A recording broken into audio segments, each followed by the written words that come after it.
오늘 우리에게 주시는 하나님의 말씀은 로마서 13장 8절부터 10절까지의 말씀입니다. 서로 사랑하는 것 외에는 아무에게도 빚을 지지 마십시오. 남을 사랑하는 사람은 율법을 다 이룬 것입니다. 간음하지 말아라, 살인하지 말아라, 도둑질하지 말아라, 탐내지 말아라 하는 계명과 그 밖에 또 다른 계명이 있을지라도 모든 계명은 내 이웃을 내 몸과 같이 사랑하여라 하는 말씀에 요약되어 있습니다. 사랑은 이웃에게 해를 입히지 않습니다. 그러므로 사랑은 율법의 완성입니다. 오늘 설교는 주제가 사랑입니다. 다 여러분 본문을 읽으셨으니까 아실 겁니다. 사랑에 대한 설교를 또 해야 될 필요가 있습니까? 여러분은 또 들으실 필요가 있습니까? 아마 없으실 거예요. 아마 여러분들 중에 누구를 나와서 설교하라고 해도 할 수 있을 거예요, 이제는. 그런데 오늘 왜 또 사랑에 대한 설교를 듣게 되는가? 물론 로마서 본문을 따라오다 보니까 오늘 본문이 사랑에 대한 주제이지만 우리가 사랑에 대해서 많이 알고만 있지 여전히 사랑만 하며 사는 자가 되지 못하고 있기 때문입니다. 그러므로 오늘 하나님이 은혜 주실 것은 사랑에 대해서 아주 특별한 말씀을 듣는 것이 아니고 여러분의 마음에서부터 이제는 정말 사랑하며 살아야 되겠다 하는 뜨거운 마음이 일어나게 되기를 기도해 주시기 바랍니다. 예수님께서 누가 진짜 예수님의 제자냐? 서로 사랑하는 사람이라고 그랬습니다. 요한복음 13장 35절에 말씀하시기를 너희가 서로 사랑하면 이로써 모든 사람이 너희가 내 제자인 줄 알리라. 여러분, 이 말씀은 굉장히 중요한 말씀입니다. 하나님의 자녀들 또 주님의 제자는 하나님의 계명을 잘 지키는 사람입니다. 하나님의 계명은 간음하지 마라, 살인하지 마라, 도둑질하지 마라, 남의 것 탐내지 마라, 그 외에 여러 가지 하나님의 계명들을 지키는 걸 말하는데 그 많은 하나님의 계명들을 어떤 기준으로 잘 지켰냐 못 지켰냐를 보겠느냐 하는 거예요. 하나님 앞에 가면 도대체 무슨 시험을 볼까요? 아니면 무슨 동영상으로 우리의 삶을 한번 점검해 볼까요? 무슨 기준으로 하나님께서 우리가 하나님의 계명을 잘 지켰는지 안 지켰는지를 판단하시겠느냐는 겁니다. 사랑이라는 거예요. 사랑 속에 모든 계명이 다 들어있다는 겁니다. 8절 말씀에 남을 사랑하는 사람은 율법을 다 이루었습니다. 그러므로 다른 사람을 사랑하지 못하면서 나는 하나님의 말씀을 지켰다는 것은 거짓말입니다. 사랑만 하며 살지 않으면서 나는 구원받았다고 믿는 것도 다 착각입니다. 이건 굉장히 중요한 내용이에요. 사도 바울이 다른 빚은 지지 말고 그러나 서로 사랑을 하라고 이야기를 했습니다. 그러니까 사랑의 빚은 져도 된다는 뜻인데 8절 말씀에 서로 사랑하는 것 외에는 아무에게도 빚을 지지 마십시오. 여러분, 이 사랑은 줄 줄도 알고 받을 줄도 알아야 됩니다. 그런 뜻이에요. 어떤 사람은 사랑을 줄 줄 모르고 어떤 사람은 사랑을 받을 줄을 모릅니다. 사랑은 빚의 개념이 아닙니다. 요즘에 결혼 시즌이라 우리가 축의금 나가는 게 많은데 이 축의금은 부조는 빚 같아요. 그래서 내가 축의금을 어느 가정에 했으면 나중에 우리도 그런 집에 경사가 있으면 부조를 받을 줄로 생각해요. 만약에 그렇지 않으면 굉장히 섭섭합니다. 내가 부조를 받았으면 그럼 마음에 빚이 됩니다. 언젠가는 나도 갚아야 되는 거죠. 근데 사랑은 그렇지 않다는 겁니다. 사랑은 그냥 사랑하고 또 사랑하는 거고 용서하고 또 용서하는 겁니다. 어떤 때는 그냥 한없이 사랑을 받아야 될 때도 있고요. 정말 그럴까요? 여러분, 가족들의 사랑이 그렇잖아요. 부모님이 자녀를 사랑하는 것이 나중에 돌려받으려고 하는 겁니까? 물론 어떤 철없는 부모님은 그런 식의 표현을 쓰기도 합니다. 내가 너한테 쏟아 부은 게 얼만데 이런 식의 표현을 쓰기도 하지만 장부 있습니까? 네. 자녀를 기르면서 내가 자녀들에게 뭐 해줬는지 장부 정리한 부모 없습니다. 네. 말은 그렇게 하고 또 마땅히 그런 생각을 하면서 부모님에게 효도해야도 하지만 우리가 부모님의 사랑을 받은 대로 빚 돌려 갚는 식으로 그렇게 사랑할 수 없습니다. 그건 비교가 안 되는 거예요. 가족들 간의 사랑은 그렇게 하는 겁니다. 그건 빚 아니죠. 여러분, 우리가 예수 믿으면 교인들이 다 한 가족인 거 아시죠? 우리는 하나님의 가족입니다. 에베소서 2장 19절에 그러므로 이제부터 너희는 외인도 아니요 나그네도 아니요 오직 성도들과 동일한 시민이요 하나님의 권속이라. 하나님의 권속이라는 건 가족이라는 뜻입니다. 우리는 다 하나님의 가족입니다. 우리가 교인들이 다 하나님의 가족이라는 사실을 정말 믿을 때 교회는 놀랍게 변합니다. 여러분, 가족이 뭘 잘못하면 다른 사람들에게 소문 내십니까? 오히려 입을 딱 닫아버립니다. 내 가족 중에 누가 잘못했습니다. 그러면 절대 말 안 합니다. 그 사람의 잘못된 것을 바로 잡아주고 내가 세워줄지언정 소문 절대 안 납니다. 가족이니까 그렇죠. 여러분, 교회 안에 뭘 잘못하는 사람, 문제가 있는 사람을 이렇게 만날 때 그 사람이 가족이라고 느끼면 말 안 합니다. 말하지 않고 그 사람을 돕습니다. 가족인데 어떻게 소문내요? 가족이라고 여겨지지 않으면 그 다음엔 말이 나옵니다. 어떻게 이럴 수 있어? 그런 사람이 어디 있어? 나 정말 나쁜 사람 보았네. 여러분이 교회 안에서 만나는 교인들을 나의 아버지와 삼촌이고 형이고 누이고 그렇게 여러분이 진짜 보게 된다면 우리는 사랑하면서 정말 천국 공동체를 경험할 수 있습니다. 어떤 분들은 목사님 어떻게 교인들을 가족처럼 여기란 말입니까? 라고 말씀하는 분들도 있는데 눈이 안 열려서 그런 겁니다. 육신의 가족은 길어야 100년도 함께 못 삽니다. 그런데 내 안에 예수님이 계시고 저 사람 안에도 주님이 계시고 그래서 하나님의 가족이 된 우리들은 영원히 함께 사는 그런 하나님의 가족입니다. 진짜 가족인 거죠. 우리가 이 눈이 뜨이게 되어야 비로소 우리는 예수를 믿는 사람입니다. 그때의 교회 공동체는 정말 천국과도 같습니다. 하나님이 우리에게 이런 교회 공동체를 주시는 것은 그래야 세상을 견뎌내고 이겨낼 수 있기 때문입니다. 세상이 악하고 그리고 우리가 살아가는 동안에 어려움이 많지만 우리에게 천국 같은 교회 공동체가 있으면 얼마든지 견딜 수 있고 얼마든지 기다릴 수 있고 얼마든지 이길 수 있습니다. 어제도 탁구대회가 있었지만 한번 탁구대회 때 아주 실력이 뛰어난 우리 권사님이 1회전에서 탈락을 하셨어요. 야, 우리 교회에 굉장한 탁구 선수가 온 모양이다. 그랬더니 나중에 알고 보니까 그런 게 아니었어요. 이제 1회전에서 맞붙은 우리 교우 한 분과 탁구를 치는데 어린 두 아들이 함께 그날 왔습니다. 이 어린 두 아들이 아버지를 응원하는데 아버지가 한 점을 잃으면 세상이 끝난 것처럼 탄식을 하는 거예요. 아버지가 한 점을 따면 온 세상을 얻은 것처럼 좋아하는 겁니다. 그 두 아들의 응원하는 모습을 보면서 도무지 이길 수가 없더래요, 그 상대방을. 그래서 할 수 없이 그냥 져줬대요. 교회는 이런 재미가 있는 것입니다. 교회는 이런 훈훈함이 있는 것이에요. 우리에게 하나님이 주신 것, 축복의 공동체가 가정과 교회입니다. 여러분, 정말 이와 같은 교회 공동체를 이루어야 합니다. 그 핵심이 사랑인 거예요. 이런 교회는 마귀가 틈타 들어왔다가 머리가 박살내서 쫓겨나갑니다. 여러분의 속회가, 여러분이 속한 모든 공동체가 그리 되기를 축복합니다.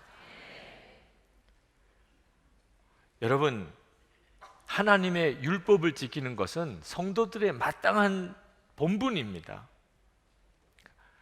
살인하지 마라, 간음하지 마라, 도둑질하지 마라, 남의 것 탐내지 마라. 그 외에 하나님의 계명들이 많은데 이 계명들을 지키는 것은 마땅히 우리가 해야 되는 일이지만 거기에 사랑이 빠져버리면 율법주의라고 말을 하게 됩니다. 이 율법주의는 우리가 신앙생활을 하면서 가장 경계해야 되는 겁니다. 믿음이 좋은 것처럼 보이면서 사실은 가짜입니다. 우리 신앙생활에 가장 큰 위기를 가져오는 겁니다. 사랑이 빠져버릴 수 있어요. 하나님의 계명을 지키는 것. 하나님의 계명을 아무리 열심히 잘 지키려고 그래도 사랑이 빠져버리면 그건 아무것도 아닙니다. 로마서 13장 9절 말씀에 모든 계명은 내 이웃을 내 몸과 같이 사랑하여라 하는 말씀에 요약되어 있습니다. 이 점을 여러분이 분명히 기억해야 합니다.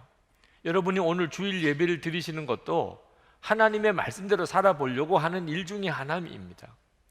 그러나 만약에 여러분이 사랑이 빠져 있다면 여러분이 이렇게 주일을 열심히 지키는 것조차 사실 율법주의에 빠지는 겁니다. 여러분이 율법주의에 빠져서 신앙생활을 하게 되면 여러분들로 인하여 상처받는 사람들이 생깁니다. 열심히 믿을수록 상처받는 사람들이 더 생깁니다. 여러분이 예수님을 믿으려고 열심히 신앙생활을 하면서 주변 사람들이 여러분들을 보고 기뻐할 수도 있고 상처를 받을 수도 있습니다. 여러분이 하나님 뜻대로 살려고 애를 쓰는 것을 보고 다른 사람들이 은혜를 받을 수도 있고 상처를 받을 수도 있습니다. 그 핵심이 사랑이 있느냐 없느냐에 달려 있는 겁니다. 로마서 13장 10절에 사랑은 이웃에게 해를 입히지 않습니다. 우리가 하나님의 계명을 잘 지키되 정말 사랑 안에서 그렇게 하면 우리 주변에 있는 사람들이 그로 인해서 마음에 상처받지 않습니다. 오히려 하나님을 만나게 됩니다. 그런데 만약에 우리가 사랑이 빠져버린 채 율법을 지키려고 애를 쓰면 그것은 사람들에게 마음에 상처 줍니다. 이거 참 기가 막힌 일입니다. 여러분, 우리가 상처를 언제 제일 많이 받느냐 하면 어릴 때 부모님에게 상처를 제일 많이 받습니다. 이거 참 기가 막힌 일이죠. 나를 가장 사랑하는 부모님이 나에게 또 가장 상처를 줍니다. 나를 가장 사랑하시는 선생님이 또 나에게 가장 상처를 줍니다. 근데 율법적인 신앙생활을 하게 될 경우에 그 부모가 하나님을 잘 믿을수록 자녀들이 오히려 상처를 받습니다. 여러분들이 율법주의 신앙생활을 하지 말아야 되는 이유입니다. 여러분이 율법적인 신앙생활을 하게 되면 자녀들이 다 상처받습니다. 그리고 믿음 잃어버립니다. 미국의 철학계와 교육계에 정말 뛰어난 엄청난 영향을 끼친 분이 존 듀이라는 분이 있습니다. 그분은 미국의 철학계와 교육계에 거의 위인과도 같습니다. 그런데 이분이 하나님의 나라에 있어서는 그처럼 해악을 끼친 분이 또 있을까 싶습니다. 그분은 무신론자입니다. 미국 사회가 쉽지 않은 그런 사회인데 공개적으로 자기는 무신론자라고 고백했고 그분이 철학계와 교육계에 엄청난 어떤 기초를 놓은 사람입니다. 그런데 미국 사회가 지금 굉장히 힘든 거죠.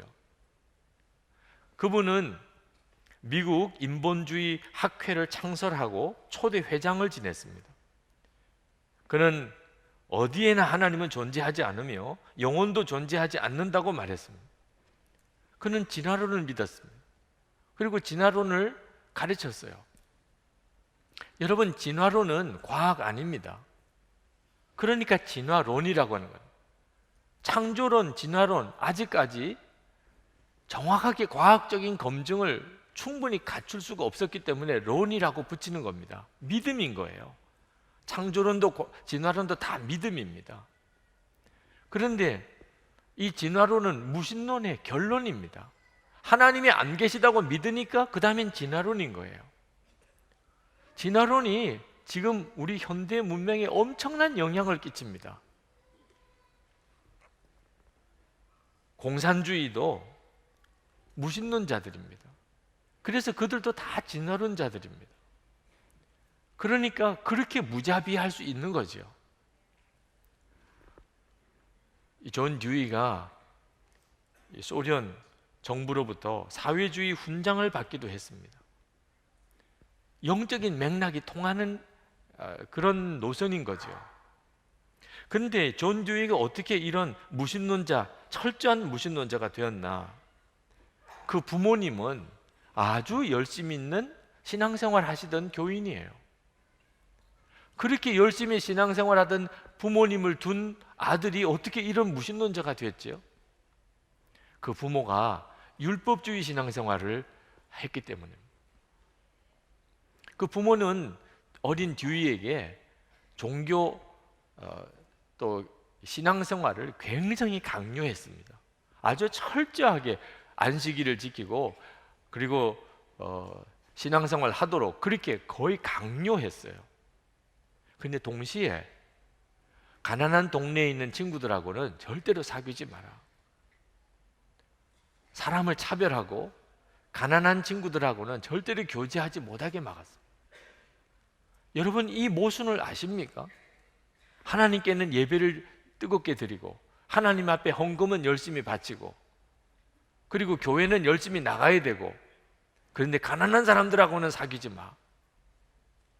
사랑이 빠지고도 얼마든지 겉으로는 신앙생활 열심히 하는 것처럼 보일 수 있단 말입니다. 그런데 이렇게 하는 이 부모의 모습이 어린 듀이의 마음속에 기독교에 대해서 부정적인 생각을 갖게 만든 겁니다. 그는 말했어요. 어떤 신이나 우리를 구원한다는 약속이나 영원한 심판에 대한 두려움들은 환상에 지나지 않거나 해로운 것들이다. 육체가 죽은 후에 생명이 영생하리라는 것에 대한 신빙성 있는 증거는 하나도 없다. 사랑이 빠진 율법주의에 빠져 있는 그 부모의 믿음을 보고 그 어린아이의 마음에는 상처가 생긴 거예요. 그 작은 어린 영혼에 상처가 생긴 거예요. 그리고 그렇게 무서운 결과가 생기게 된 겁니다.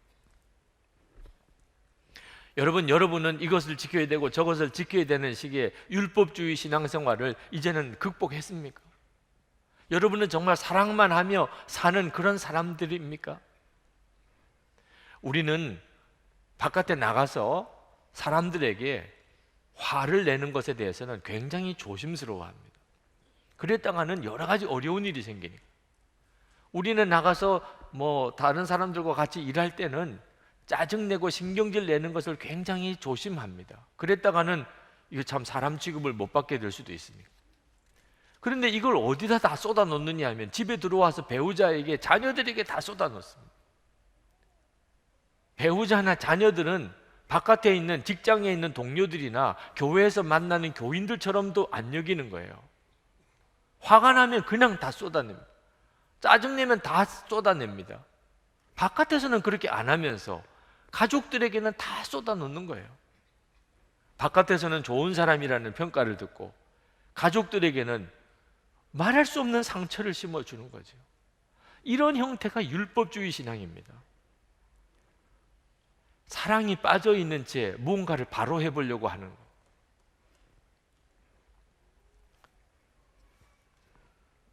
부모의 애정을 충분하게 받지 못하면, 그러면 성숙하게 사랑을 분별을 못합니다. 우리가 아이들이 어려서 충분한 사랑으로 돌보아주지 못하면, 채워지지 않으면 엉뚱한 친구가 와서 사랑한다고 말하면 그냥 넘어가 버립니다. 사랑에 대한 갈망이 속에 너무 크기 때문에 거짓 사랑 고백에 그냥 넘어가 버려요. 우리 자녀들이 얼마나 이런 형편에 처해져 있는지 모릅니다. 사랑에 대해서 충분히 공급받은 사람은 그러면 성숙하게 참 사랑인지 아닌지를 분별할 수 있어요. 사랑은 이웃에게 해를 입히지 않습니다. 부모님들이 정말 새겨서 들어야 됩니다. 저는 이 말씀이 저에게 굉장히 마음 깊이 저를 찔렀던 적이 있습니다. 어느 작은 교회 목사님이 선한목자의 교회 같이 이렇게 큰 교회를 보면 마음에 상처가 된다는 겁니다. 그래서 왜 그러시냐고 물었더니, 큰 교회는 예배당 건물도 크고 교인도 많고 교회 재정도 넉넉하고, 그런데 교인들의 믿음도 아주 수준이 높더라는 거예요. 그게 상처가 된다는 거예요. 왜? 하나님이 너무 불공평하시잖아요. 내가 담임하는 교회는 예배당도 우리 교회 예배당이 아니고, 그리고 교인도 별로 없고 재정도 너무 어려운데 교인들도 믿음이 성숙하지 못하다. 어떻게 이렇게 불공평할 수가 있나? 저는 저희 교회를 보는 작은 교회 목사님들의 그 심정을 그때 처음 제대로 들었어요. 그런 마음일 수도 있겠구나. 그냥 괜히 힘든 거예요. 큰 교회를 보면 괜히 힘든 거예요. 우리가 뭘 특별히 잘못한 거 없어도 그냥 그것 때문에 상처가 될 수도 있겠구나. 저는 교인들이 어떻든지 성숙한 믿음을 갖도록 그렇게 열심히 목회를 했는데, 내가 무언가를 놓치고 있는 게 있구나 하는 걸 깨달았습니다. 여러분, 진짜 붙잡아야 되는 것은 사랑으로 소문난 거예요. 큰 교회를 보았는데 여러 가지로 작은 교회 목사님이 마음이 아파요. 그냥 큰 교회라는 것 때문에 마음이 아파요. 그렇지만 그 교회에서 주어지는 사랑으로 인하여 미워할 수가 없어요. 이렇게 돼야 진짜인 거예요. 여러분, 경제적으로 넉넉한 사람은 그 넉넉하다는 것 자체만 가지고도 어려운 사람들의 마음에 상처가 되기도 해요. 아주 좋은 옷을 입고 있는 사람은 좋은 옷을 입었다는 것만 가지고도 어떤 헐벗은 사람에게는 마음에 상처가 되기도 합니다. 어떻게 살지요? 우리가 사랑으로 소문난 사람이 되면, 그러면 이게 더 이상 상처가 안 돼요. 이게 하나님의 계획인 것입니다. 문제는 우리가 어떻게 그런 사랑을 할 수 있느냐 하는 거예요. 어떻게 그런 사랑을 할 수가 있죠? 여러분, 사랑은 그냥 되어져야 그게 진짜입니다. 사랑하려고 애를 쓰고 노력하고 고민하는 것은 이미 사랑 아닙니다. 사랑은 그냥 되어져야 돼요. 문삼석 시인이 쓴 그냥이라는 시가 있습니다. 엄만 내가 왜 좋아? 그냥. 넌 왜 엄마가 좋아? 그냥. 아주 시가 짧아요. 네. 그러나 느낌이 확 옵니다. 그렇다, 진짜. 그죠? 아이들은 엄마가 그냥 좋은 거예요. 엄마는 아이들이 그냥 좋은 겁니다. 그걸 어떻게 설명을 해요? 사랑은 그런 거예요. 이렇게 되어질 때 그때 사랑의 역사예요. 그때 사랑의 기적이에요. 우리가 사랑을 이렇게 할 수 있어야, 그래야 사랑을 하는 거예요. 사랑은 그냥 하는 것처럼 되어져야 됩니다. 근데 어떻게 그렇게 가능하지요? 예수님 때문입니다. 우리가 예수님을 진짜 바로 믿으면 이런 놀라운 기적을 경험하게 되는 겁니다. 우리가 그냥 교회만 왔다 갔다 하는 것을 예수 믿는 것이라고 한다면 도무지 이해가 안 되는 거고, 나는 죽고 내 옛사람이 죽고 예수님이 진짜 내 마음에 살아 역사하시는 게 예수 믿는 거라고 한다면, 그러면 우리는 정말 저절로 사랑이 되는 이런 사랑을 경험하게 됩니다. 예수님 그분이 사랑 그 자체이시니까. 우리를 위해 십자가에 죽으신 바로 그 사랑 말이에요. 남편이 실직을 했는데 그때부터 남편에게 말이 없어졌습니다. 아내가 어떻든지 남편의 마음을 좀 돌이켜보고 기분 전환도 시켜보고 또 새로운 의욕도 갖게 해보고 싶은데 남편이 말을 안 하는 거예요. 한 달을 말을 안 합니다. 2달을 말을 안 합니다. 아내가 속이 타기 시작했어요.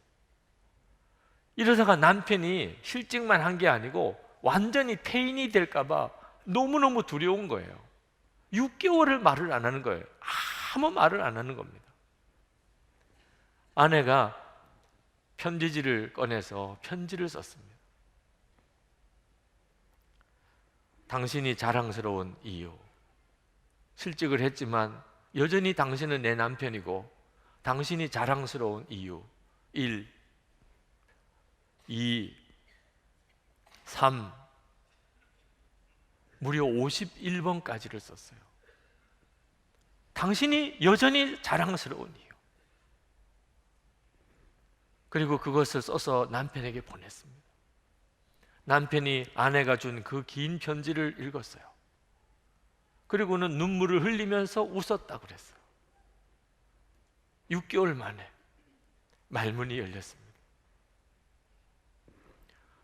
여러분, 아내가 남편을 정말 사랑해서 그 남편의 낙심을, 낭망을 바꿔 주려고 그렇게 전심을 다하면 이런 역사가 일어나듯이 우리 안에 오신 예수님이 우리를 못 바꾸시겠어요?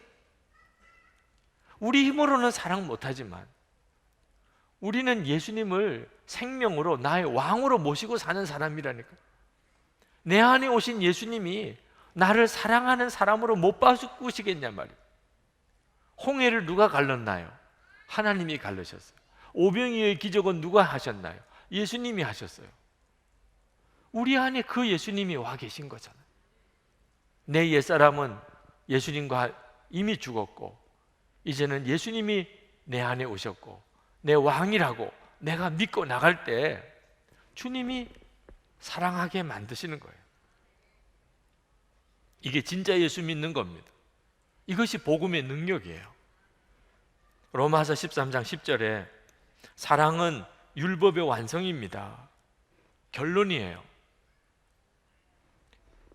여러분, 우리가 사랑하면 하나님 말씀 다 지킨 겁니다. 하나님이 우리에게 지키라고 주신 모든 말씀은 결국은 사랑 안에 들어있는 겁니다.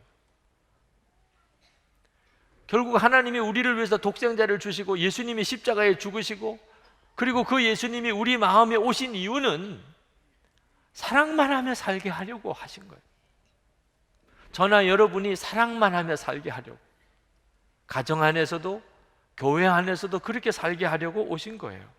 여러분, 야구 못하는 야구 선수 봤습니까? 농구 못하는 농구 선수 봤나요? 운전 못하는 운전기사 봤습니까?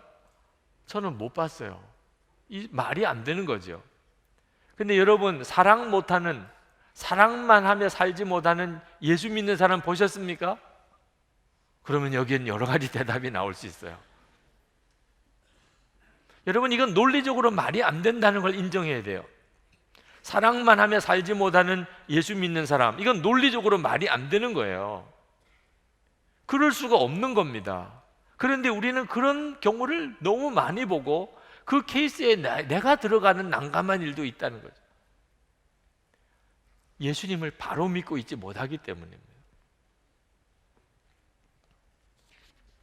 만약에 여러분들이 내가 사랑만 하며 사는 건 아니야, 솔직히 말해서 나는 그렇게 말할 수가 없어, 그런데 나는 예수님 믿고 있어, 그렇다면 운전 못하는 운전기사 심정이 돼야 돼요. 오늘 운전기사로 차를 운전해야 되는데 운전을 못해요. 얼마나 답답하며 얼마나 초조하며 얼마나 안타깝겠습니까? 여러분이 사랑 못하는 것 때문에 이런 심정이 되면 주님이 반드시 여러분을 사랑하게 만드십니다. 사랑하게 만드시는 분은 주님이세요. 여러분이 하는 게 아닙니다. 그러나 여러분의 마음속에 그 갈망은 있어야 돼요. 사랑하며 살리라. 최근에 지방에 이사를 간 교우가 전화를 했는데 교회를 찾고 찾다가 아직도 못 찾고 있다면서 울어요. 정말 내 영혼을 맡길 교회, 그런 교회를 찾고 싶은데 목사님, 그런 교회가 없어요. 그러면서 우는 교우의 전화를 안타깝게 받았어요. 오늘 이 시간에도 아마 처음 이 교회에 오신 분들이 있을지 모르겠어요. 그 심정이 어떨까요? 얼마나 어색하고 또 얼마나 외롭겠어요. 처음 왔으니 낯설기도 하고. 제가 충분히 이해해요. 저도 12년 전에 그랬다니까요. 이 교회 처음 왔을 때 낯설더라니까요. 그런데 교인들을 친하게 알게 되고 한 사람이라도 바나바와 정말 친하게 되고 알게 되고 이름도 알게 되고 반갑게 인사도 할 수 있게 될 때부터 분위기가 달라집니다. 사람인 거예요. 건물이 아니고. 그런데 친하기만 해도 이렇게 좋은데 사랑하게 되면 이게 정말 황홀한 거죠. 처음에 교회 왔을 때 그 낯설고 어색하고 그리고 외로웠던 것이 이제는 사랑하는 교인들이 형성이 됐어요. 그때 세상이 무섭지가 않게 되는 겁니다. 혹시 여러분들이 성도들 사이에 서로 비난도 하고 불평불만도 하고 또 원망을 품고 또 당을 지어서 이렇게 무리를 만들어서 어떤 불평불만을 하고 또 인색한 마음을 가지고 협조도 안 하고, 여러분도 그런 때가 있으셨을지 모르겠어요. 다 이유가 있었을 거예요.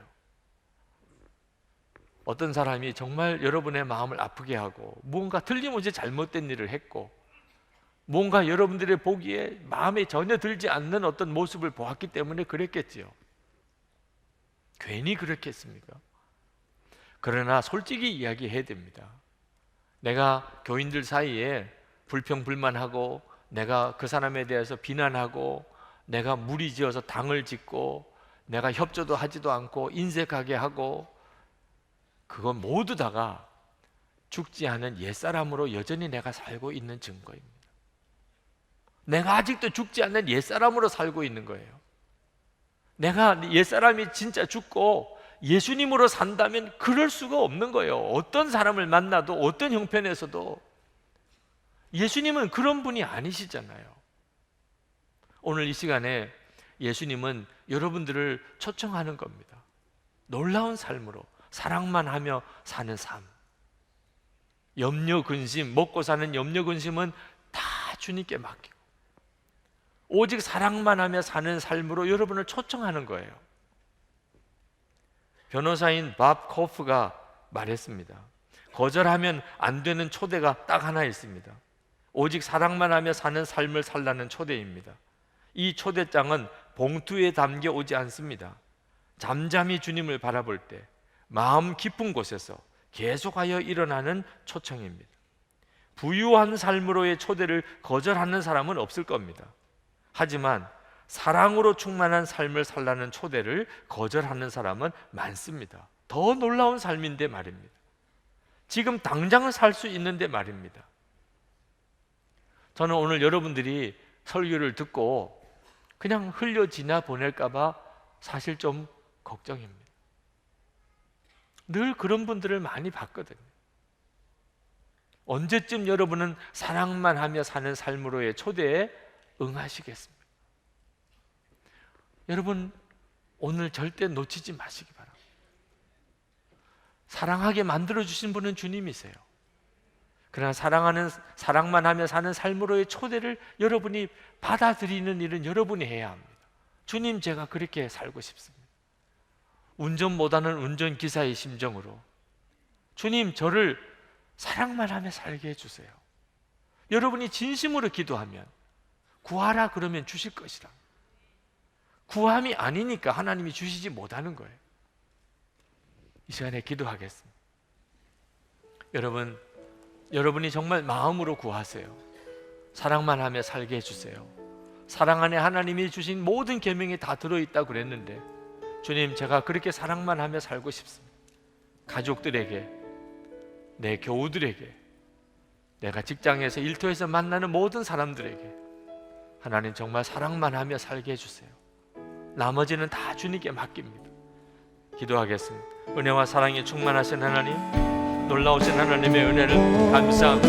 하나님, 아버지 하나님, 주신 말씀대로 정말 사랑만 하며 살기를 원합니다. 몸부림쳐 받고 한 번도 안 해본 거 하나, 정말 사랑만 하며 사는, 사랑하고 또 사랑하고 용서하고 또 용서해 보는 것만큼은 못 해봤습니다. 그러나 이제는 정말 주의 초대에 반응하기 원합니다. 예수 믿는 사람 되었지만 사랑만 하며 살지는 못했던 하나님이 이 엉거주춤한 삶을 이제는 청산하고 싶습니다. 주여, 이 시간에 사모하는 모든 성도들에게 역사하소서. 주의 영으로 충만하소서. 사랑 그 자체이신 주 예수님으로 사는 자가 다 되게 하소서. 가족들 안에, 가정 안에서 모든 가족들에게 하나님 사랑하고 또 사랑하고 용서하고 또 용서하게만 하소서. 그리고는 주님이 책임져 주실 줄 믿습니다. 우리가 교회 안에 만나는 모든 성도들에게 우리가 마음을 활짝 열고 사랑받기보다 사랑하기를 원하며 주님의 도구 되기를 원하며 먼저 다가가기를 원하며 주님, 저희들을 통하여 역사하소서. 그래서 정말 천국 같은 교회 공동체가 세워지게 되기를 원합니다. 우리가 세상을 능히 이길 수 있는 하나님, 우리의 삶의 기쁨의 원천인 천국 공동체인 교회가 세워지게 되기를 원합니다. 속회들마다 그리 되게 해주소서. 하나님, 오늘도 하나님 앞에 예배하며 하나님께 마음과 감사와 사랑을 담아 드린 헌금을 봉헌해 드리는 성도들을 하나님 복 주시기를 원합니다. 저들의 간절한 마음, 주님을 사랑하는 마음, 하나님 앞에 준비하여 드린 헌금들 위에 하나님 역사해 주소서. 저들의 삶이 하나님의 계획이 이루어지는 삶이 되게 해주소서. 영혼과 육신의 치유함을 주시고, 그리고 하나님, 저들의 가정과 자녀들을 축복하여 주시고, 하나님, 저들이 일하는 일터에서 하나님 복되게 하시고 은혜의 통로와 축복의 통로가 되게 하시고, 하나님 사랑하는 성도들을 통하여 이 사회가 화해가 되고 하나님의 영광이 드러나고 하나님, 이 민족이 통일이 되고 북한에 있는 동포들에게 주의 복음이 전해지고 세계 열방에 주의 복음이 전해지고 선교사님들을 파송하고 주의 거룩한 사명을 감당할 수 있도록 하나님 사명의 능력도 더하여 주시기를 원합니다.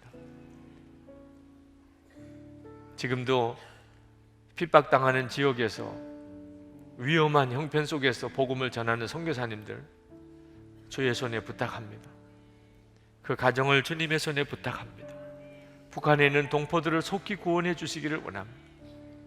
하나님의 영광이 한국 교회 안에 다시 드러나서 새 부흥이 일어나게 해주시기를 원합니다.